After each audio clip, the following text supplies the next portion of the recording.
A 48-year-old black CEO walked into her own luxury hotel and was told, "We're full guests only." She didn't argue. She made one phone call and everything changed. She wasn't looking for luxury treatment or a red carpet entrance. No champagne, no cameras, just a room key, a comfortable bed, and a quiet night before an important board meeting. She hadn't even planned on showing up in person. But when Vanessa Claiborne stepped through the glass doors of the Oakmark Grand Hotel in Des Moines, Iowa, the evening spiraled into something else entirely. She moved with the kind of confidence that didn't beg for attention, her soft shoes silent against the polished floor, her tailored pants understated, her blouse a muted silk that looked simple rather than flashy.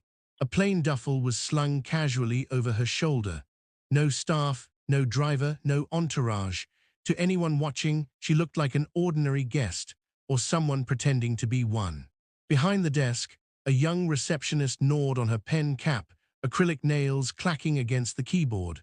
She glanced up with a perfunctory smile, the kind you give when you're about to deliver bad news. Checking in. Vanessa's smile was calm, polite. "Yes, Claiborne, Vanessa." The girl's fingers clicked, then stopped. Her lips tightened. "Nothing's coming up under that name." Vanessa didn't blink. "That's all right. There's a suite always reserved for me." The receptionist's tone shifted, firmer now. "We're completely booked tonight. You'd need a confirmed reservation for guests only." The words lingered with weight. Vanessa's smile held, though the atmosphere shifted. Her gaze flicked to the plaque mounted on the wall behind the desk. Oakmark Grand, a Claiborne property. Her name wasn't just tied to a reservation. It was engraved in the building itself. "I am a guest," she said softly. "And more than that, I own this hotel." The receptionist froze, eyes wide as though Vanessa had just announced she was royalty. Then, just as quickly, the girl smirked in disbelief. "You own the Oakmark?" Vanessa nodded once, calm, unwavering. The receptionist leaned toward the desk phone. "I'll need to call the manager." "Go ahead," Vanessa replied. Across the lobby, a couple in matching golf polos glanced over. A man seated near the fireplace leaned in with interest. Vanessa felt it, the suspicion in the air, that familiar undertone. Someone must be lying, and we think we know who. Moments later, a thin man with a crooked tie and clipboard appeared through a side door. His badge read, Assistant Manager Neil Dorrance. He glanced at Vanessa, his expression cheerful but forced. "Good evening. Is there an issue with your reservation?" "She claims to own the hotel," the receptionist announced, a little too loud. Neil hesitated, shifting uncomfortably. Vanessa didn't break eye contact. "I don't claim, I do. Vanessa Claiborne. You'll see my name on every quarterly report and board memo. I'm staying one night. There should be a suite held under the owner's block." Neil adjusted his glasses, buying time. "Of course, just one moment." He turned quickly, muttering into his radio as he walked. Vanessa stood motionless. She didn't argue, didn't fidget, didn't raise her voice. Still, the air thickened. Then security appeared, not confrontational, but positioned deliberately. One near the elevators, another by the cafe, just in case. Vanessa didn't flinch, but inside, the quiet fire stirred, not only because they didn't recognize her, but because they had decided she didn't belong. Again. She could have pulled out her ID, ownership contracts, or even ribbon-cutting photos from 6 years back. Instead, she stepped aside, retrieved her phone, and made a single call. That was all it would take. Because this wasn't about a room, it was about something much larger. She didn't pace or check the clock or start recording like someone else might have. She leaned against the marble pillar, phone in hand, waiting. The call itself lasted less than half a minute. She didn't need to explain, just her name, her location, and 9 words. "I've been denied access to my own property." Then she waited. The receptionist kept typing frantically, as though the screen might suddenly rewrite the truth. Neil returned, a folder clutched in his hands. He looked uneasy, but when his eyes landed on Vanessa, standing steady and composed, he shifted his tone. "Miss Claiborne," he said, leaning harder on her last name now, "I think there's been a misunderstanding." Vanessa cut in gently but firmly. "You can verify all you like. I'm not moving." Neil flicked a glance toward the security guard, but the man stayed put.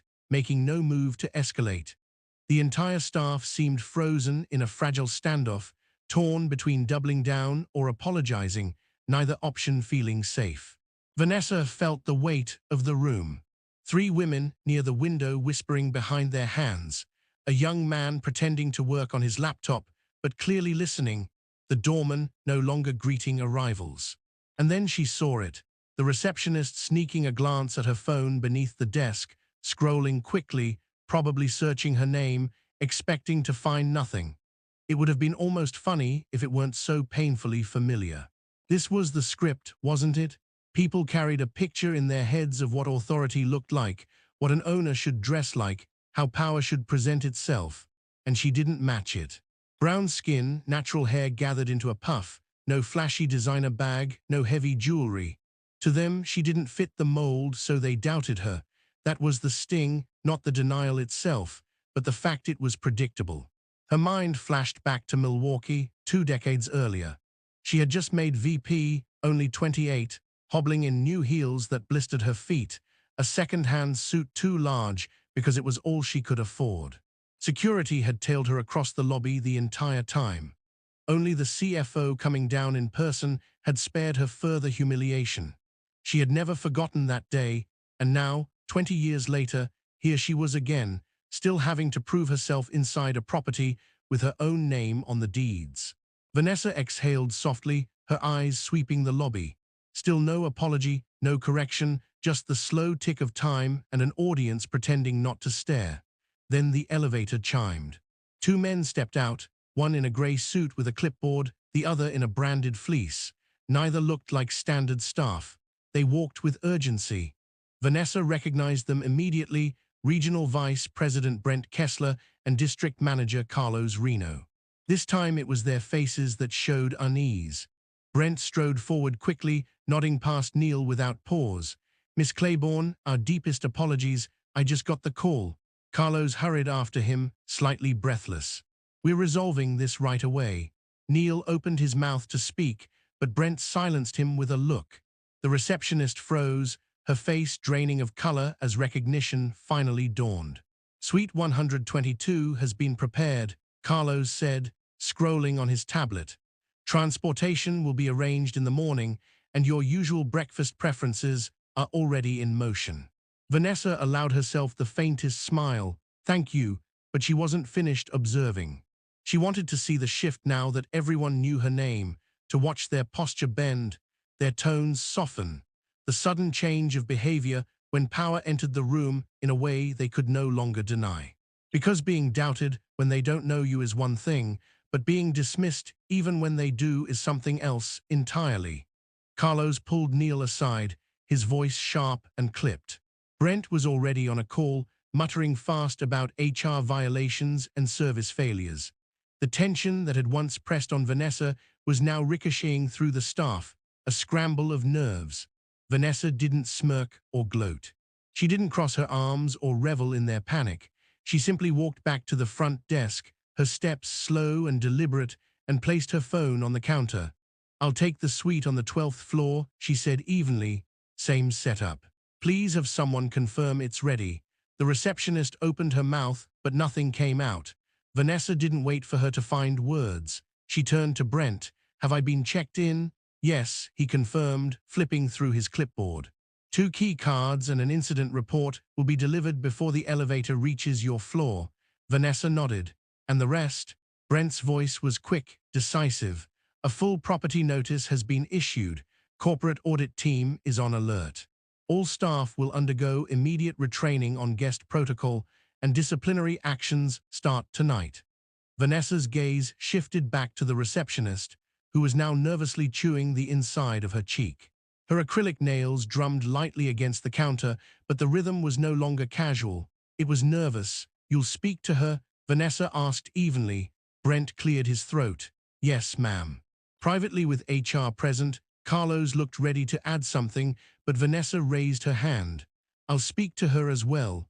Not tonight, after I've rested." She accepted the key cards, gave a single nod, and walked toward the elevator. Heads turned as she passed. Guests whispered in hushed tones. Others simply stared, but no one dared say a word. When the elevator doors slid shut, she caught one last glimpse of Neil standing stiff near the desk, sweat darkening the collar of his shirt.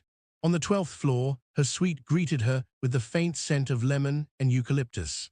A fruit tray waited neatly on the table, espresso pods stacked by the machine, and a handwritten card with her initials propped against the lamp. A rushed attempt, but there.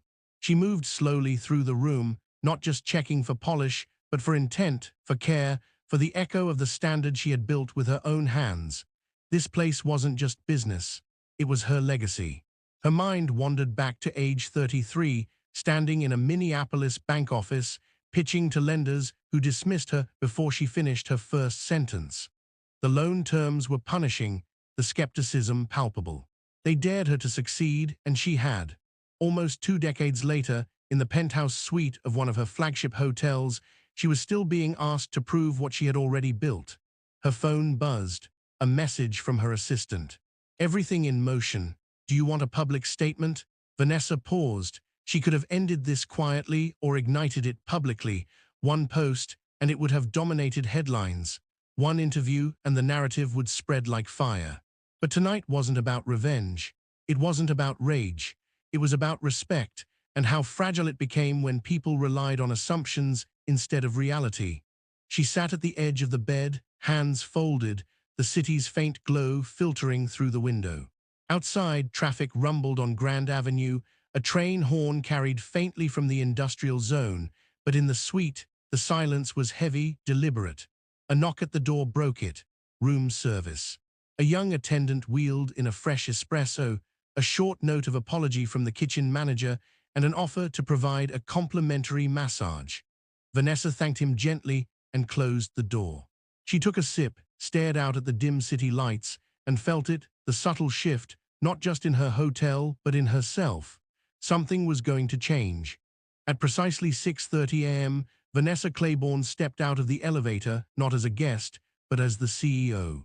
Her charcoal suit was sharp, paired with an ivory blouse, her heels striking the marble with each step, her expression unreadable and focused. The lobby, just waking with early checkouts and coffee orders, froze at her presence. Conversations paused.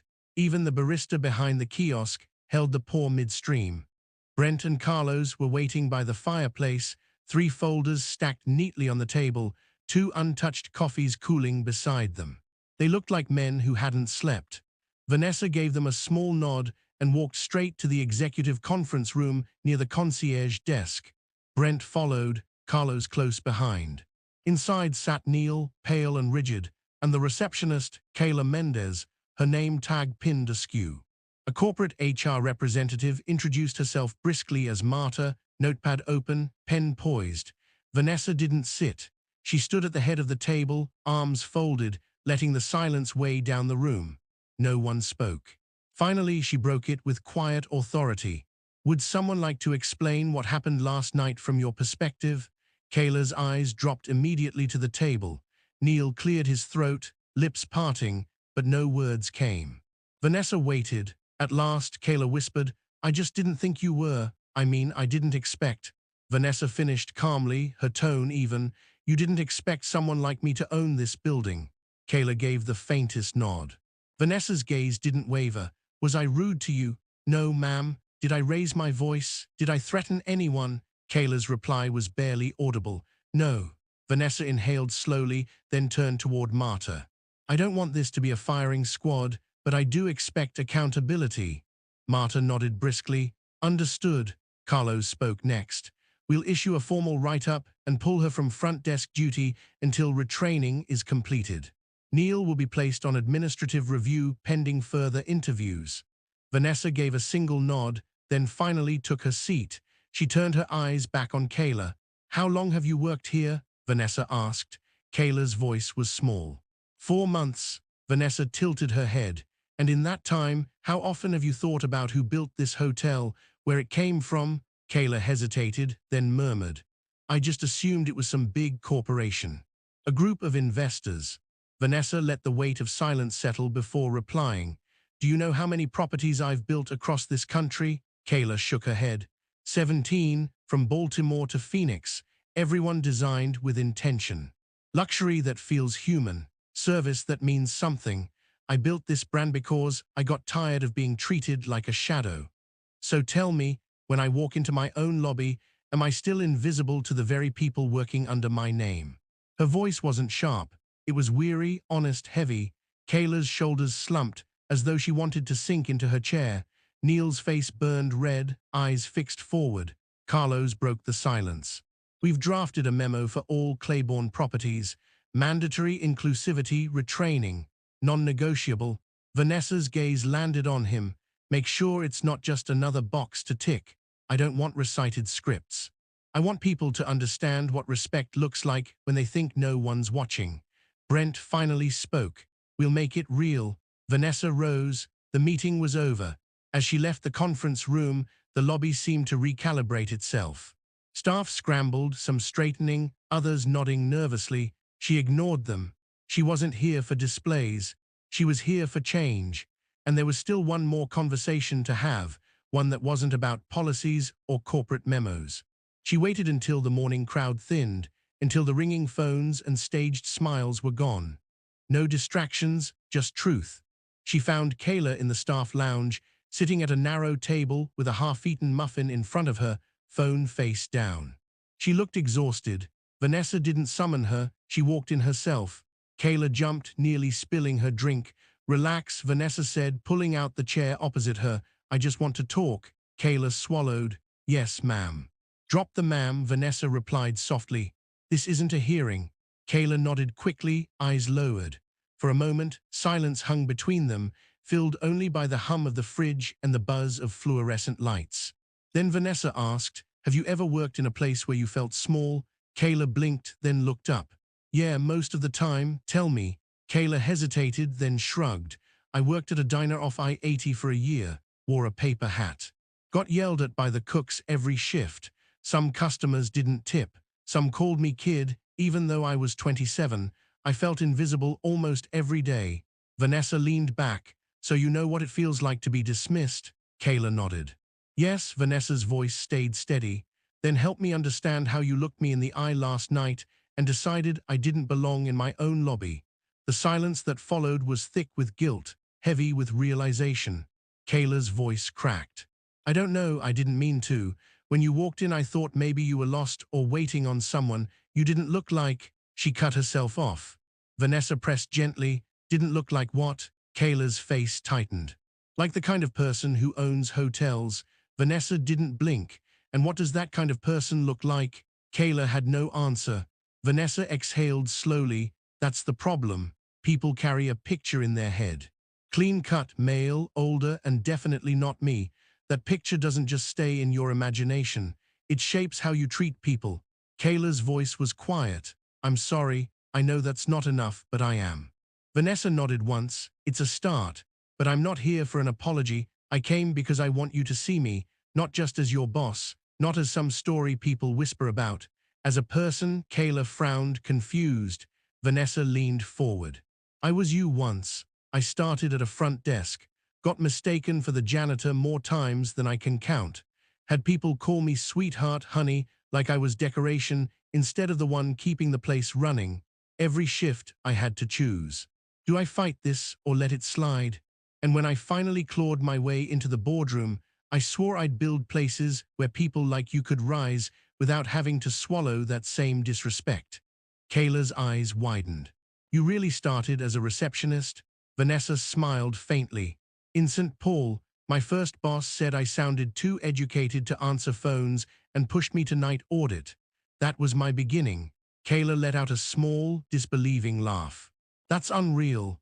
Vanessa's gaze held steady. It shouldn't be. It should be ordinary. She rose from her chair. I don't expect perfection from you, but I do expect awareness. Every person who walks through those doors, old, young, dressed up or not, deserves dignity. Start there, and you'll never have to recover from a moment like last night again. Kayla stood too, her voice soft but sincere. Thank you for talking to me, I mean that. Vanessa gave a single nod and left her there, yet as she stepped back into the hall, something inside her eased. The message had finally landed where it needed to. By mid-morning, the Oakmark Grand's rhythm looked normal again on the surface. Guests rolled luggage across polished tile. Coffee cups clinked at the bar. A family asked about directions to a zoo. The world kept moving, as it always does. But inside the management office, the air was different. Brent stood at the window, watching valet attendants juggle cars. Carlos typed steadily, shaping the official memo. Marta from HR flipped through updated training modules with focused precision. And at the center, Vanessa scanned a stack of personnel evaluations, flagged files waiting for review. Her tone was even, not heated. "I'm not here to punish," she said, marking a note. "I'm here to stop this from happening again." Carlos glanced up. "We're adjusting our interview process for new front desk hires. Not just technical skills, but empathy, bias checks, situational responses." Vanessa tapped her pen once, "And put me in the rotation starting next quarter. I'll show up at random properties quietly." Brent arched a brow. "You want to play undercover guest?" "Not undercover," Vanessa corrected. "Just anonymous until I'm not." Carlos smirked faintly. "That'll make people nervous." "Exactly," Vanessa said. "They should feel it. This job isn't about rehearsed courtesy, it's about the real thing." She gathered the papers into a folder and stood. "Roll out the new training by next Friday and add story modules. Real guest accounts, not polished scripts. I want human words, not corporate lines." Brent nodded firmly. "Consider it done." Vanessa stepped back into the lobby. The new receptionist on shift smiled warmly, respectfully, someone who seemed to recognize she wasn't just another suit walking by. She returned the nod and scanned the room. To the average eye, everything looked unchanged. But she could feel it, tiny fractures in old habits, and that's how transformation begins. Not with headlines, not with staged apologies, with quiet corrections repeated until they hold. She made her way to the elevator, ready to collect her things before her late flight. On the 12th floor, the hallway smelled faintly of fresh linens and lemon polish. The door to her suite was ajar, housekeeping just finished. Inside, her bag was zipped, laptop neatly packed, charger wound tight, everything in place except one detail, a folded sheet of lined paper on the nightstand. She picked it up and opened it. "Miss Claiborne, thank you for your grace." "I'll be better, Kayla." No envelope, no embossed stationery, just plain paper, careful handwriting, and it carried more weight than any corporate statement could. Vanessa folded it once, tucked it into her purse, and headed downstairs. A car was waiting. As she stepped through the lobby, the same doorman from the night before pulled the door open with care. "Safe travels, Miss Claiborne," he said warmly. "We hope to see you again soon." She offered a small smile. "You will." When the car pulled away from the curb, she didn't glance back. There was no need. What she had left behind wasn't luggage. It was the weight of being underestimated, the quiet exhaustion of having to prove her worth.